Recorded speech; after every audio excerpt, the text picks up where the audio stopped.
All right. Remind me again your name. My name's Bethany. Bethany. Yep. Hi, Bethany. And you're from? McMinnville. And you grew up religious? You're religious? Religious. Mm-hmm. Really shocking in Central Tennessee. Yeah. Well, yeah. My dad was going to be a preacher. Really? Yeah. So while you were growing up, he was studying? Mm-hmm. Bible college. And what was the denomination and stuff? Probably like a non-denominational, but yeah.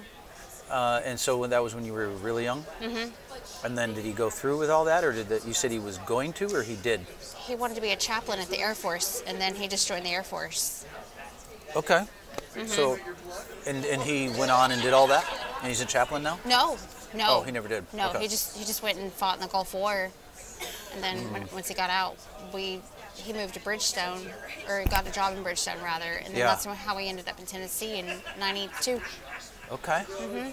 And does he still maintain his own like religious beliefs and stuff like that? Oh yeah. Yeah. Okay. Both him and my mom both. Yeah, they went to the same Bible college. That's how they met. That's how I'm here. That's how you're here. Yeah, that's how I'm here. Because they met at Bible college. Yeah. In Kansas City, Missouri. Oh, I thought you meant that's why you're here at the Atheist Convention. No. Oh, okay. No. I was like, okay. No, existence. I was trying to immediately connect No. The two. Yeah, okay, I got it. Yeah. Why you exist. And so you grew up, you had siblings and stuff like that, and you were like going to a church somewhere. Yeah, kind of. I mean, my parents were involved, but it was probably more in the household rather than being in church, because my mom grew up in a church where it was in church all the time, every time the doors were open, and my mom couldn't stand that. But still, church was like God and all this stuff was very important to both of my parents. Yeah. And then, so when you grew up, did you feel like it was as important to you, or you weren't sure? It was. Yeah, I believed every minute of it. Yeah. Without a doubt. Yeah. And then, but here you are at the American Atheists. You know this is an atheist convention, right? Oh yeah, Okay. Oh yeah, for sure. Like, excuse me, ma'am, are you lost? I don't want you to be too surprised when you go to the sessions, Yeah. All right, so something changed. Yeah. So what happened? Oh, man, I don't know. And what's the short version of what happened there?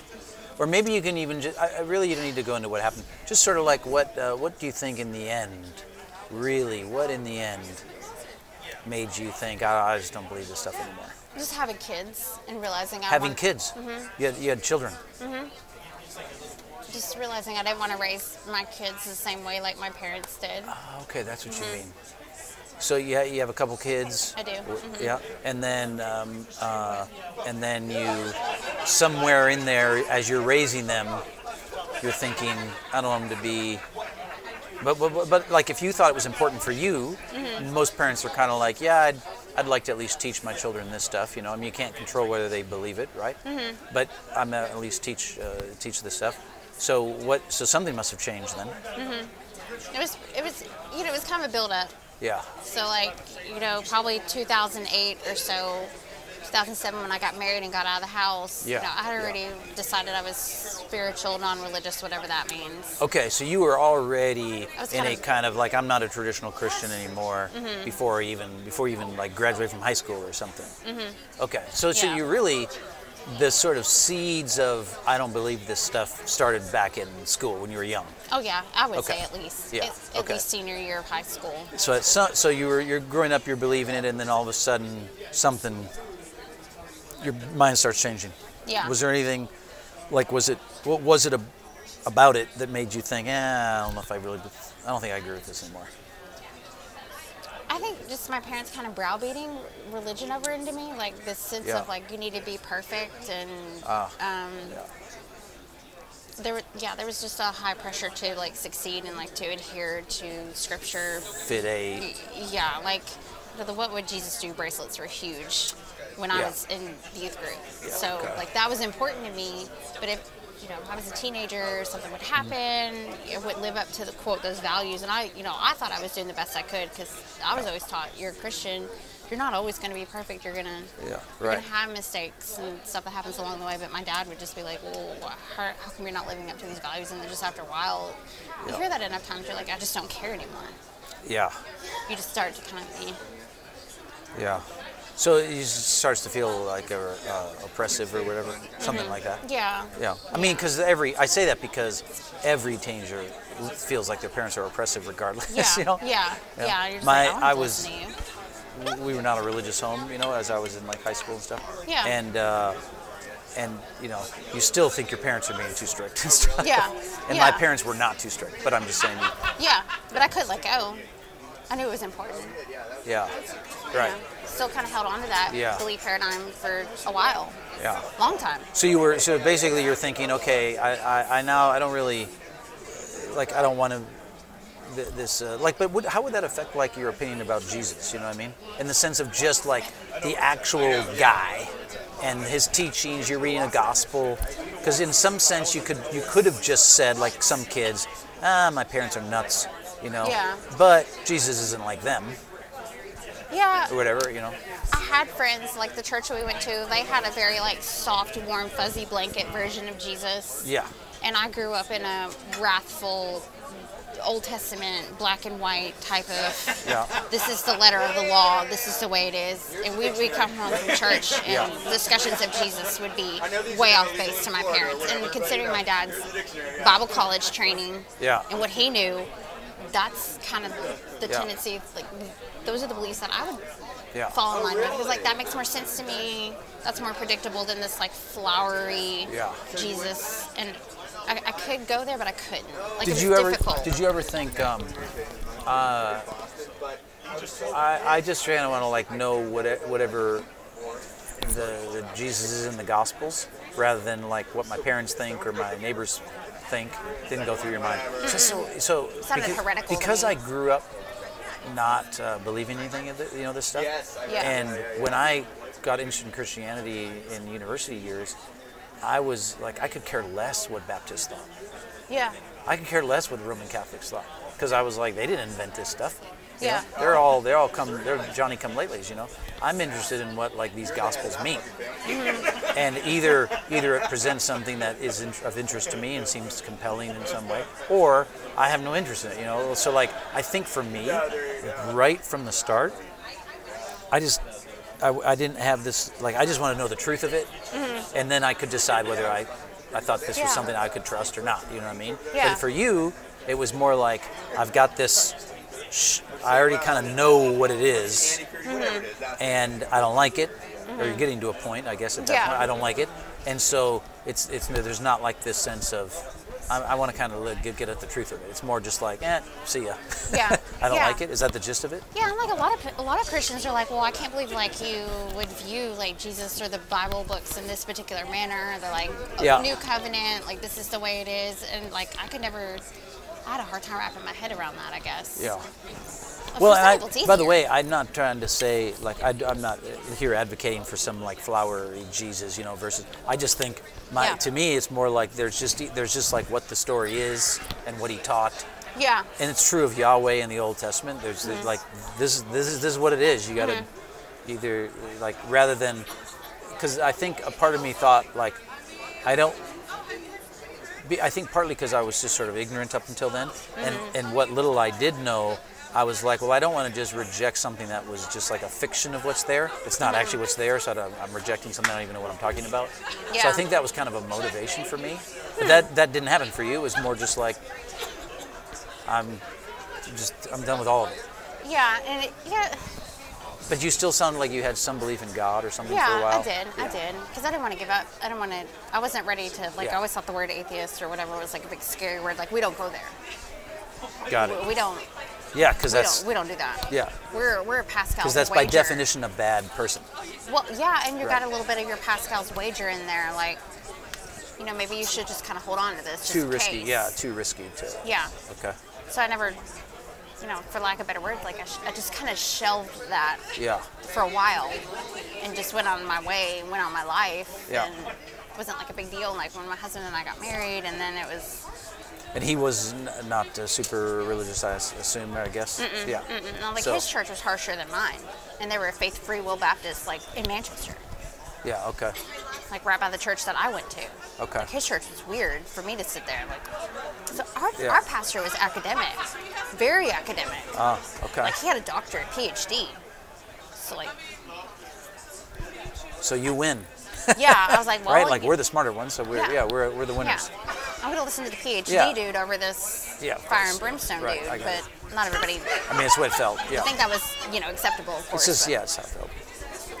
And so then you did that for a while. How long did it take before you were like? 10 years. Okay, so it's 10 years. Where you kind of believe in something, but it's not super well defined. Yeah, and I went to Christian counseling. My mom and I had a falling out. Yeah, okay. And I was like, a friend of mine had recommended this counseling group in my area. And I said, okay. And they're like, well, don't worry. Like, they're not going to push you to believe one way or the other, but just need to let you know it's a Christian counselor. Yeah. And everything was going really good for like a while. And then we'd have some topics that would come up religious. It's like, I just don't, like, I can't go there. Yeah. Like there were some themes that went in the therapy that went with the Christianity, and I started to kind of question. I was like, I don't identify with this. I don't want to do it this way. Yeah. Okay. Like codependency recovery, like it was similar to the Alcoholics Anonymous. Oh, okay. I'm powerless to change. It had like the 12 steps, but it had a codependency framing. And I was reading through this book, and I was like, oh, I don't think I'm completely powerless here. Like I think I'm in the power to change this myself. Right. And like the religious stuff just got a little bit heavy, and I started questioning that and getting into arguments with my therapist about like how to raise my toddler, and I didn't want to spank him, and then we get into tips about that, and I was like, well. Yeah. So now you're Yeah. So it was a lot of little steps along the way. Like being a young parent is like, meaning new parent, like parent with young kids, is so ridiculously hard anyway, right? Like it's really hard to be a parent. Yeah, first kid 29, so. Yeah. So and then on top of that, you're getting in arguments with your therapist who's supposed to help you, so that's not going to go well. Right? Yeah. Yeah, man, I was just saying that's not going to go. So then. This is now why I see now why it was like you were at a point where you're like, I'm going to raise my kids, but not. So you somewhere in did you have like a actual narrow time frame where you're like, I think I just don't even believe any of this anymore, or was it just no one? I had no idea. It snuck up on me.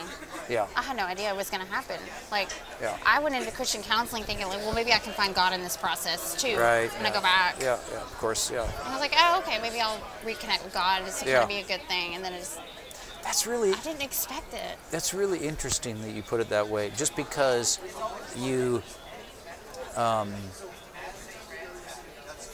like from your perspective, in a way, you were almost kind of searching for getting back to it. And I guess in a way, is that it's kind of what it sounds like? Yeah, just kind of get back. Yeah, and yet it actually had the reverse effect. I had no idea. And like, because I kind of would say that about like becoming a Christian. If you had asked me, when I first started school, I would have been like, there's zero chance I'm ever going to become a Christian. Like, there's no way. Yeah. For sure. And my friends in high school would have said like, there's no way that guy's going to become a Christian. Yeah. Like, there's no way.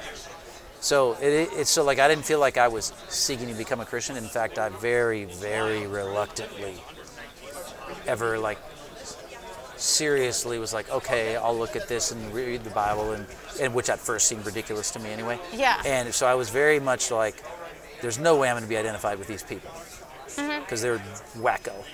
And I've been arguing with them, and I don't want to be one of them anyway. So it is kind of like one of my views, which is totally, this isn't like some worked out theory or anything. It's just a pragmatic one. Is that belief is a lot more mysterious than I thought it was before. So it's really a weird thing, like what convinces people to trust something or someone or whatever. And it's not like, like everybody in the world is trying to make money off of convincing someone to trust them. But why does it work sometimes and not? And for some people it does, just in terms of products. Yeah. Some people trust a product, they don't trust a product. And like there's so much, I feel like we kind of know some things, but mostly we don't know. It feels like we don't know. So for you then you were just kind of like, okay, I just don't really. And was at that point, you feel like your husband and you were going through that kind of journey together? Yeah. Yeah, okay. Yeah, and he was confused by it because he's like, well, I thought, when we got married, we made these vows to God. Right, yeah. Like what do you mean, like, you think you might be an atheist? Because my therapist, this is one of the moments, he had that story where the sun stopped in the sky. And he goes, well, NASA proved that, right? Like with their computer, right? And I said, okay. And I went and search this out. And I was like, I don't think that's true. Yeah. And I'm looking at, some other things in the process. I'm like, man, I just don't think I believe this stuff anymore. And it was hard. I didn't want to let go. Yeah. I didn't want to do it. I was very reluctant. Yeah. I was like, what's going to happen to me? Plus, by the way, I think with that kind of an experience, that's just, like, why would I trust somebody when they say something and it turns out to be ridiculous? Yeah.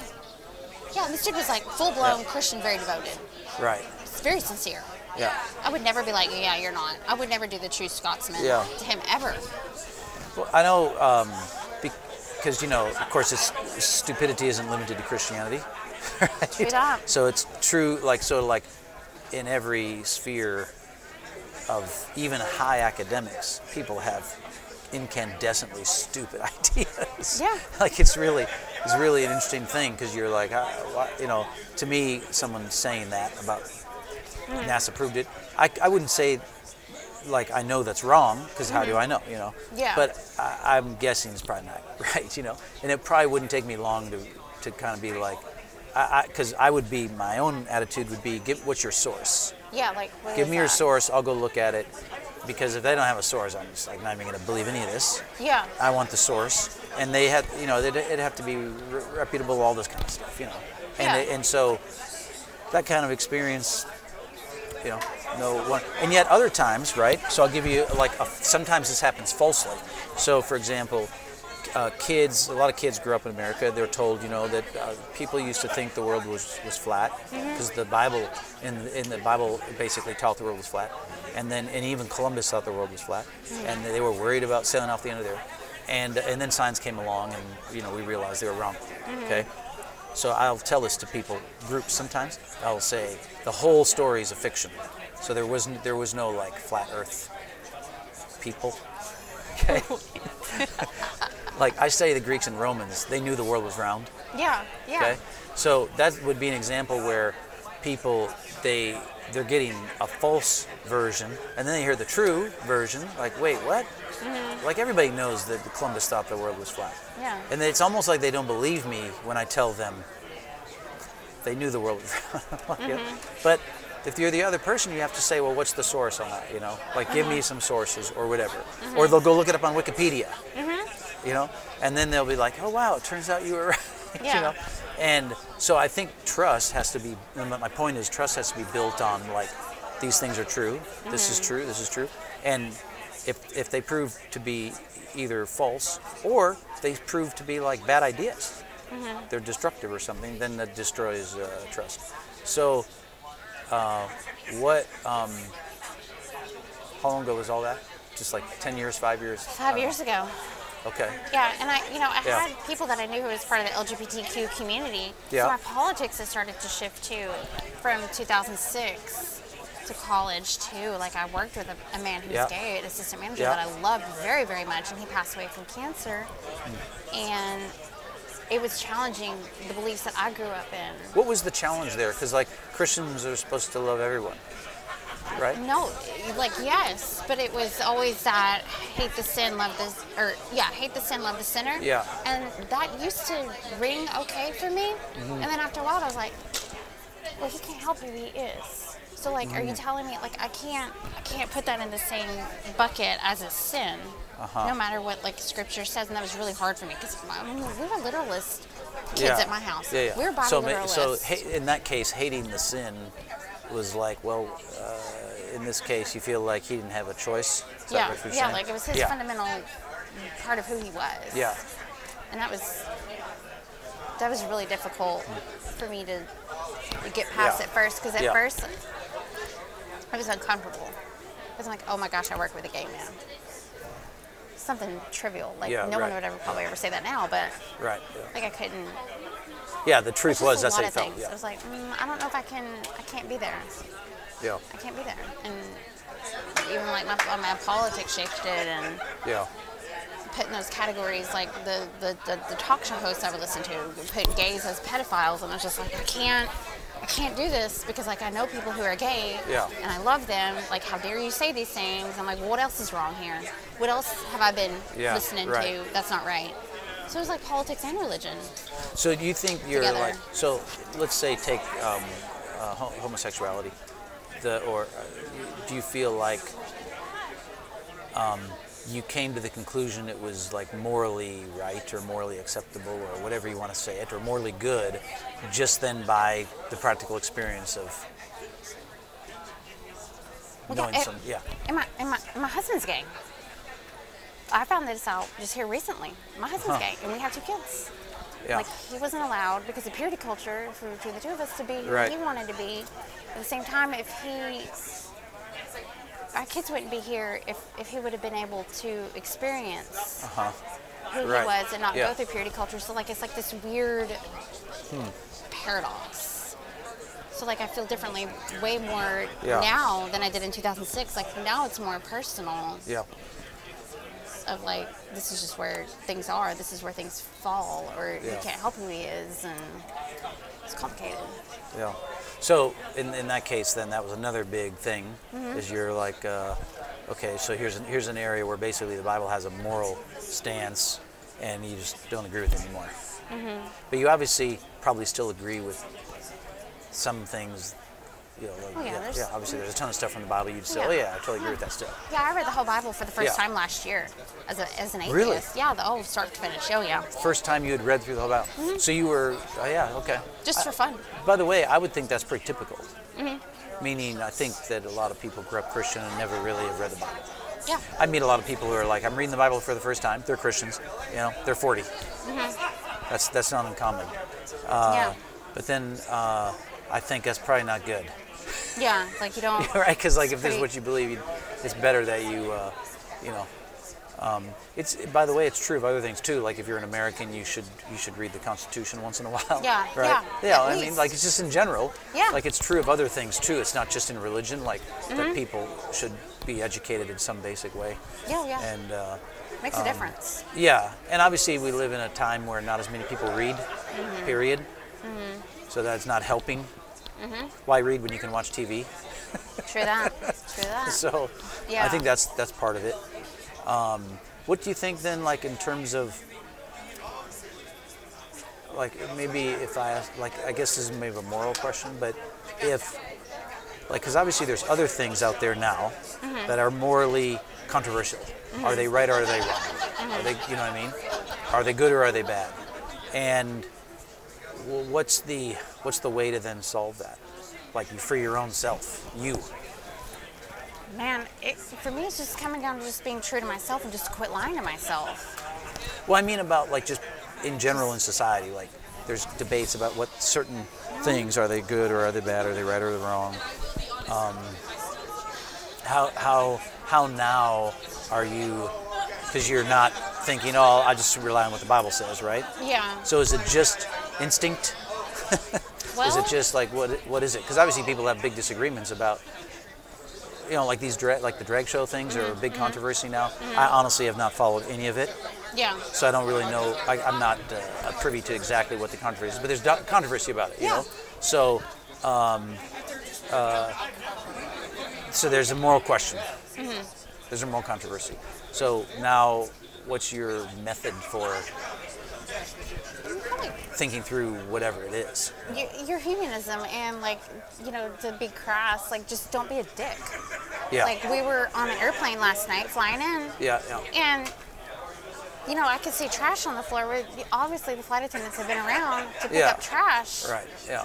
I'm like, could you guys have some consideration and think about these other people, having some basic empathy? That's a basic decency. Yeah. But I was talking about things like the reason I mentioned the drag thing is because you have kids. Yeah. And I think the controversy is about drag shows for kids. Hasn't that been a thing? We've been to one at Okay. Pride. Oh, okay. And they're just not. So your view is they're just not. You don't feel like there's some moral controversy here for you. No, not like at a pride show. No, Now, Okay. if I go to play, that's an after hours. That's downtown Nashville. So Oh, okay. that's drag. Okay, so that's Okay. after hours, and that's a little bit more adult focused. Now, like at my basic pride, like Yeah. in downtown Nashville, like where we went. Yeah, I went once with my kids, and the Yeah. first time I went by myself because I wasn't sure what I was going to experience. It was my first pride ever. Right. Okay. There was nothing there that bothered me. Nothing that set off alarm flags or nothing we had to have like, Yeah. hey, like shield your eyes, you know, kind of thing. Like, You mean there's not like nudity? no. Is that what you mean? Yeah. And you mean like there's not like stuff that's like mimicking sexual acts or whatever? No. Okay. It's like straight up like it reminded me of What theater. if they this is sort of like a ridiculous thing to say, but like what if they're mimicking some, sex act or whatever? I would be disturbed at Pride because it's supposed to. You would then yeah. be like, no, that's wrong. You tell me it's family friendly before I go in and buy my tickets the night before. Yeah, but family friendly. What Yeah. would that mean? Yeah. It would vary, right? Different Well- families would, like what people. Consistently, I feel like they Yeah. keep in mind like there are going to be kids Yeah. from infant stroller to Right. not a minor. Yeah. So like my morality kind of focuses more like on the humanism side Yeah. side of things, and then just don't be a dick and like think about things, you know. Yeah.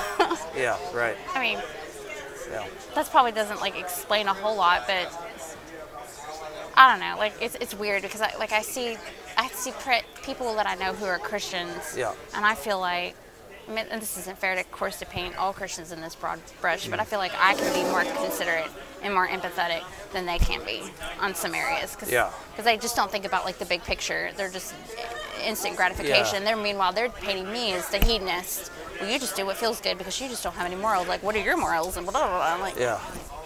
yeah, but really. Like, I think I'm more Yeah. empathetic now as an atheist than I was as a Christian. It's weird. I didn't expect that. Yeah. I find people very disappointing in general, including myself. No. So, so no surprise, particularly now, like because people have platforms, and everybody has a platform. So there's a platform to shout to the world what you think, and so, and because the platforms aren't followed by many people, like nobody knows me, Yeah. So yeah. I think maybe there's a sense in which people are they shout a little more desperately because they feel like no one's listening, or they feel like the world's not listening, or society, or whatever, and so there's a lot of just nastiness and bad stuff and violence. Right, it's become more volatile, much more violent, and I do kind of sense both like people in the cultural wars, are like very tolerant of when their side makes a mistake, as like that's not representative of who we really are, and then the other side is like, you guys are all crazy, like I feel like it's very much I don't know, it's out of control. Well, I've met more gatekeepers now being on the atheist progressive side Yeah. of politics, like serious gatekeepers to the point where they're just absolutely hateful if you don't subscribe to their point of view. I was like, well, wait a minute, like I'm on your side. Like, You said on both sides of politics? well, like, maybe it might be on a more progressive side, to be fair. Like, this isn't making Yeah. my case, but I've met some progressives who are Yeah. extremely gatekeeper in nature. Yeah. And Is this term familiar to people, gatekeeper? I haven't heard the term. I think I get what it Probably, means, yeah. but It's is that a term of the craft or something in the progressive movement? if you don't believe to like this specific political ideology, and Yeah. if you deviate just a little bit from it, it's like, oh, you're canceled, you're awful, you're racist, whatever, add whatever word, or you're not thoughtful of whatever this situation is. I can't, but like, it's just like this complete It outrage sounds like over the thing you feel like you left. yeah, like where's the nuance? Like, can we go back to nuance and have this conversation? I mean, yeah, like there's some points of privilege, yes, I should acknowledge, but like I knew somebody who lost Yeah. her mind over wanting to have a wedding at like a plantation home. It was like a catered event, or like a vendor event, and they're just like, well, I can't believe you would do that. Why would you want to ever have a wedding there, whatever this place, and like that was a plantation and blah blah blah. And I'm like, yeah, but like I've been to these houses in the South, call it privilege, whatever, but like you've got acknowledgments that like this happened here. Like, what do you mean Yeah. you can't use this place as a venue, or we're supposed to just raise all these places to the ground? Yeah. Like these historical homes. Now, granted, if it's a Confederate, you Daughters of Confederacy statue in the middle of town, okay, well, that's a different story. But like a historic home that we're using as a museum, that's totally different. Like, don't get mad about me, like wanting to think that that's okay. Like, calm down. So my impression is that there is this thing you're saying going on where there's Yeah. some cannibalization on the progressive side. Like when I hear Bill Maher, you know, who's Yeah, you yeah, I know, don't- you know what I'm talking about. Yeah, I don't really like him. all No, that but I'm much. saying Yeah, he's there. he's you know, from my background, he's much more of a creature of the left, but Yeah. he's not very. I think he's pretty I think he's awful. controversial on the left now, He's and I don't think not he's the very only nice. one, right? Yeah, like Yeah. I don't. No, I mean, Yeah. there's a lot of people who might be on the left, but there's now, you know, divisiveness and polarization just within the left, as there is on the right. Obviously, on the right, there's major, Oh yeah. you know, civil war practically in the Republican Party. But I kind of sense it's a somewhat true in the left. Yeah, it's there. Yeah. It's there, and it Yeah. doesn't help anybody. Like, can we just try to find some way to like find a humanistic type of approach? And, Do you like, think can we find humanism is clear enough for it to resolve that? Depends on who you ask. Because I think Because some there's not people like would get really there's upset not about like that word. Like I'll just say, you know, in terms of the Ten Commandments, say, or whatever. Like there are a set of Ten Commandments that, even though Christians have different interpretations of different things and stuff, there's still a general like I was telling you earlier, like Jesus kind of said certain things, and unless like I don't have a problem with people saying to me, I disagree with Jesus, you know. He said this. I don't think that's right. Okay, but it's pretty obvious what he said and what he meant. It's not that difficult to Yeah. understand, you know. Yeah. Versus when people say stuff that is just ridiculous. Obviously, Jesus never said this or meant this or whatever. But there is at least, in other words, there is sort of like some center line, a plumb line to work with. Whereas with humanism, obviously, there's not like there's not a set of Sinaitic commandments there's no that came text. down. Yeah. That people agree to. Yeah. And so, is it defined well enough then for it to resolve these the disputes, or is it really just kind of a? In other words, is "don't be a dick" clear enough? It should. I mean, it should be like But in a perfect world. But it's not. Yeah. It doesn't seem like it is. Yeah, yeah. I don't think a lot of people know about it. Like, going back all the way back to like the 1960s, like with you know, the political winds are starting to shift, like with Nixon and Yeah. LBJ and all that. Like, Yeah. I don't think people who the humanism ideology, like Jerry Falwell and all them, they were pretty influential in saying like how bad this is. We shouldn't allow this. This is Yeah. bad. This is whatever it was, and I don't think people had a chance to figure out like what is the American Atheists Association? What do their Yeah. 10 Commandments actually say? Like what are their principles? Instead Yeah. they're just like, nope, we can't be going down this road. We can't even open the door even like a crack. And so like that's how I was raised. Like, we just don't do that. Right. You know, we don't go there. It's God all the way. Yeah. How dare they? Like, look at them. They're copying Christianity. Do you see it? It doesn't have God in there. Yeah. You know. And that's a mistake. It's going to lead to like death and destruction and world decline. And it's been going on since the 60s at least. Long before then, actually. Yeah. Yes, yeah, but yeah, I know at what you least. mean. Yeah. Certainly. It's political weapons So. and straw men. So, what's gonna? So is there? I guess it doesn't seem to me like it feels very convincing that there's going to be clarity enough to sort of resolve all of this stuff. Like, Not till demographics change in America. you mean old people die? Yeah, I mean, yeah, you're gonna have You to. mean old atheists yeah. die? Well, I mean, yeah, Because I think even there's some, in this case, we're talking about just divisions among just- progressives, huh? Yeah, But I so thought you were talking about someone more your age who was disagreeing with you about the. probably no. I kind of want to say that I'm more talking about like my parents' generation. Like, it's difficult for them to wrap yeah. their head around stuff like Yeah. that. Like, they're okay with me being an atheist now. They may not have been in the beginning, but like if I told them, like when I'm having this conversation now, they would be slightly disturbed and be like, "What happened? What went wrong?" Yeah.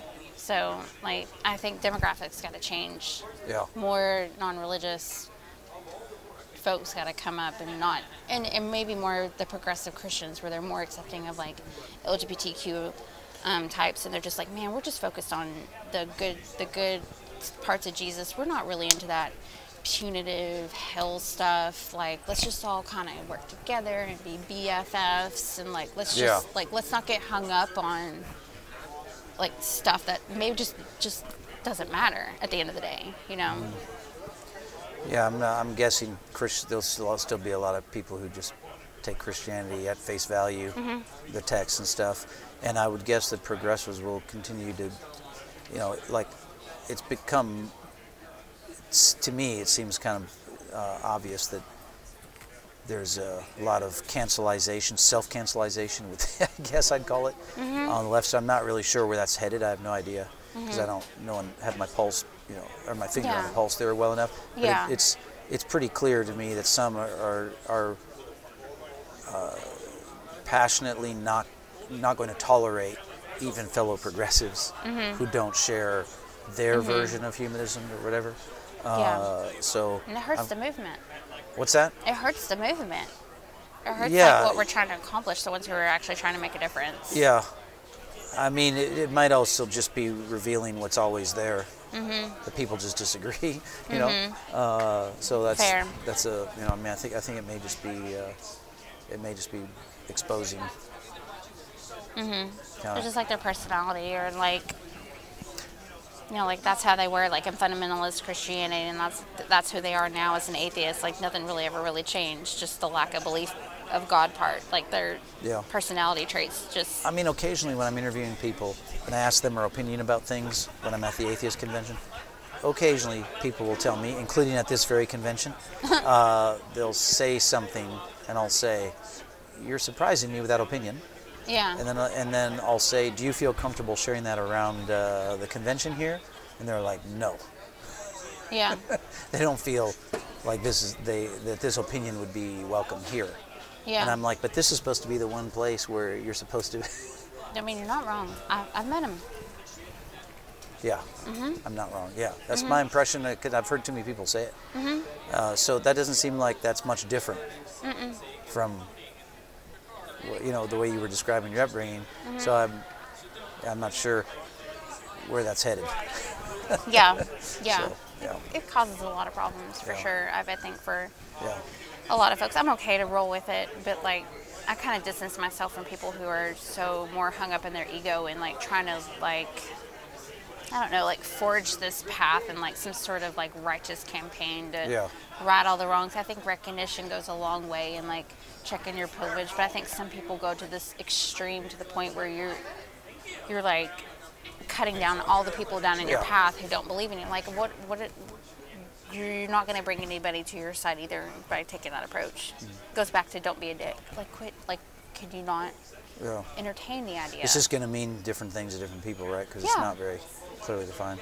Yeah. Really enjoyed the conversation. Yeah, me too. Yeah, really good.